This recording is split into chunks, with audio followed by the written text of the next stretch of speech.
You ask Tiger to solve. This deals with linear equations with one unknown. The final result is x equals -4. Let's solve it step by step. Simplify the expression. Combine like terms. Group all constants on the right side of the equation. Add 13 to both sides. Simplify the arithmetic.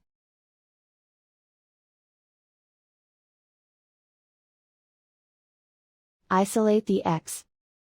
Divide both sides by -45. Cancel out the negatives. Simplify the fraction. Move the negative sign from the denominator to the numerator. Find the greatest common factor of the numerator and denominator. Factor out and cancel the greatest common factor. And so the final result is x equals -4.